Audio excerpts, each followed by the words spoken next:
Hola, soy Natalia Cabrera y les doy la bienvenida aquí a América. Este es el espacio de France 24 para revisar en profundidad las noticias y las historias de nuestro continente. Y esto es lo que veremos hoy.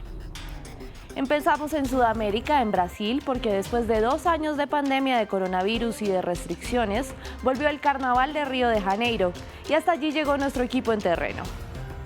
Y vamos al norte del continente porque Juan Orlando Hernández fue extraditado a Nueva York para ser procesado por narcotráfico. El Departamento de Justicia estadounidense asegura que el expresidente convirtió a Honduras en un narcoestado.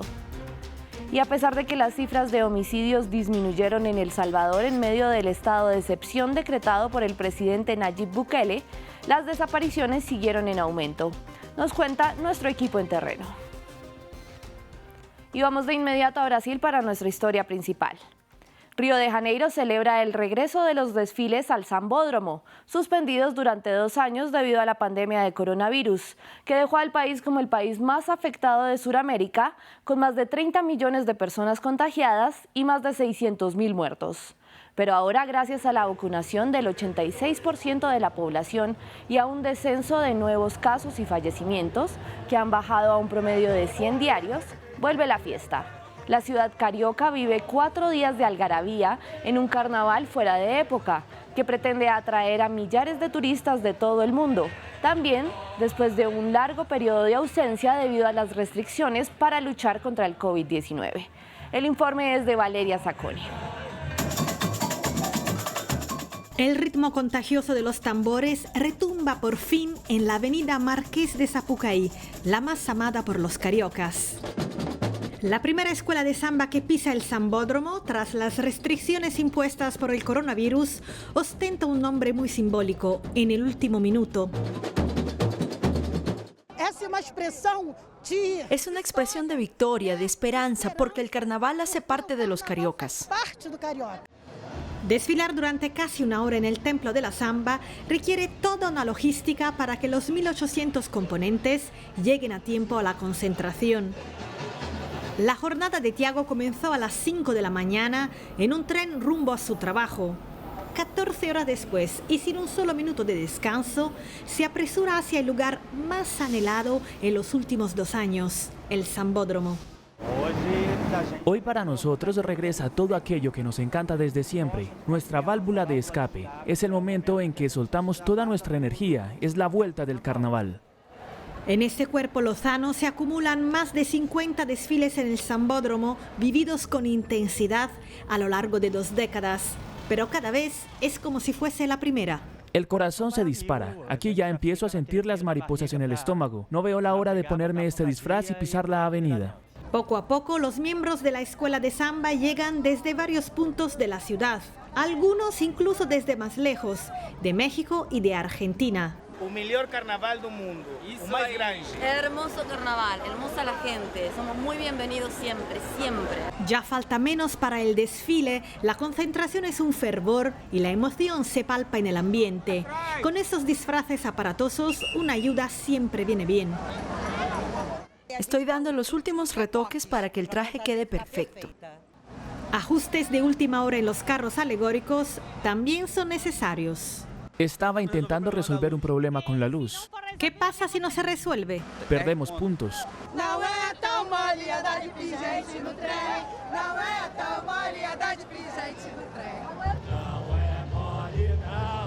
Y en el último minuto, asombrosamente, todo queda listo. Parece un milagro, pero es la magia del carnaval carioca. Caótico y organizado, anárquico y disciplinado, explosivo y sobre todo desafiante. El expresidente de Honduras, Juan Orlando Hernández, fue extraditado a Estados Unidos por narcotráfico, un delito en el que la pena máxima en la Unión Americana es la cadena perpetua. Su hermano Tony fue condenado en 2021 por ese delito y a esa pena. Sin embargo, el exmandatario argumenta que es inocente. Hernández, otrora aliado de Washington, es señalado de recibir sobornos para permitir la operación de los cárteles con impunidad en su país. Veamos el informe que preparamos para ustedes. Honduras, un narcoestado. Eso es lo que argumentaba Estados Unidos mientras el expresidente Juan Orlando Hernández, quien apenas abandonó el poder en febrero, era extraditado hacia Nueva York. Según el Departamento de Justicia, Hernández recibió dinero de cárteles del narcotráfico a cambio de operar en impunidad. Hernandez abused his position as president of Honduras. Hernández abusó de su posición como presidente de 2014 a 2022 para operar Honduras como un narcoestado. Recibió miles de millones de dólares de muchas organizaciones narcotraficantes, incluyendo del ex jefe del cartel de Sinaloa, conocido como El Chapo. Estados Unidos denuncia que la corrupción en Honduras habría llegado hasta la policía, el ejército y el Congreso. El exmandatario ha negado su participación en dicho complot, pero su hermano, Tony Hernández, fue sentenciado a cadena perpetua en la misma corte de Nueva York, que ahora lo procesará. Incluso el expresidente ha afirmado que es víctima de una venganza de los cárteles por perseguirlos durante su administración. Que la verdad se revele y prevalezca en mi caso. Soy inocente. He sido y estoy siendo sometido a un proceso de manera injusta. Pero el narcotraficante Giovanni Fuentes testificó durante su juicio en la Gran Manzana que era intocable en Honduras gracias a las sumas de dinero que entregó. Los cargos que anunciamos hoy pretenden responsabilizar finalmente a Juan Orlando Hernández por años de corrupción, años de violencia y años de narcotráfico. Alegamos en la acusación que durante más de una década Hernández abusó de su posición en el gobierno hondureño como presidente para asociarse con y recibir millones de dólares de sobornos de algunos de los traficantes de droga más influyentes del mundo.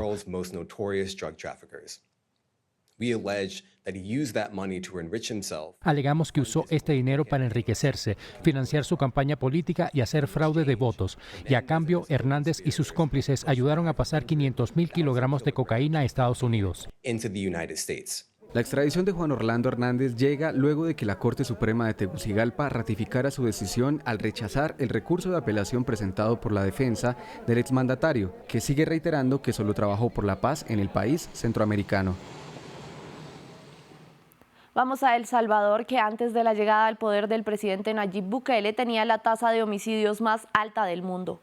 La seguridad mejoró en una señal de esperanza para el país, que ha convivido durante décadas con las pandillas conocidas como maras. Recientemente, tras un nuevo incremento en la inseguridad, el presidente volvió a adoptar estrictas medidas para controlar la tasa de homicidios. Sin embargo, aún no ha logrado controlar la cifra de desapariciones forzadas.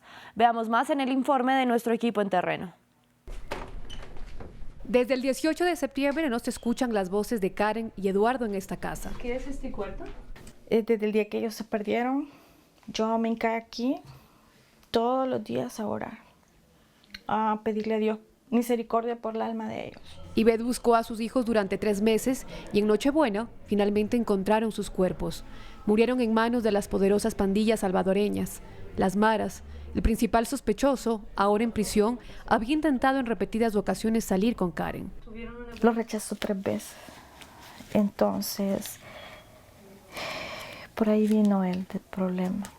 Ella le contestó que porque ella no iba a andar con un muchacho que anduviera en pandilla. Hasta fines de marzo de este año, los homicidios habían disminuido drásticamente, sacando a El Salvador de la lista de los países más mortíferos del mundo. Pero las desapariciones nunca bajaron. Ya no hay muertos como antes que los dejaban ahí tirados. Todos los días se desaparecen jóvenes. Entonces es una forma de asesinar, pero distinta. A mí me consta de las familias que yo conocí que no tenían problemas como para que sus hijos los desaparecieran. Hay mucha vulnerabilidad en nuestro país. Al llegar al poder en el 2019, el joven presidente Nayib Bukele negoció con los líderes de las maras encarcelados. Exigió menos asesinatos a cambio de mejores condiciones de vida en la cárcel. El pacto secreto fue revelado por una investigación periodística, pero el gobierno permaneció en silencio. Este policía vio los efectos en primera línea. Sacaron a la gente que andaba trabajando en las zonas conflictivas y después ya quedaron ellos al libre. Las pandillas quedaron ellos haciendo lo que ellos querían ahí. Y ahí fue que nos empezamos a dar cuenta de que había gente desaparecida. En la corporación también las unidades que les toca tomar esas denuncias, hay veces obvian tomarle la denuncia a los familiares. Ellos quieren, a como de lugar, reducir las estadísticas y a la gente ahí la dejan, a la familia. Pero Ivette decidió hablar. Llevó el caso de sus hijos a los medios y organizó grupos de búsqueda. Sus acciones arrojaron luz sobre cientos de casos no denunciados. Aquí, la gente a menudo guardaba silencio por temor a represalias. Se levantaron muchas madres. Ahora se desaparece a alguien, ahora mismo esa familia va y busca y esa familia habla y son escuchados. No existe un registro oficial de personas desaparecidas en El Salvador, pero según organismos de derechos humanos, cada día desaparecen en promedio 4 personas. Y vamos a Perú, que enfrenta protestas en contra de la inflación. Los precios del combustible y los fertilizantes siguen elevándose debido a la invasión rusa a Ucrania. Por los bloqueos, cientos de turistas están atrapados en Cusco y en el camino que lleva a Machu Picchu. Pero si ustedes han tratado de llegar a la capital inca sin éxito, vean el siguiente informe que los acerca a través de una exposición en París. Enclavada entre las nubes a una altura de más de 2.400 metros sobre el nivel del mar, Machu Picchu es la obra maestra de la antigua civilización inca.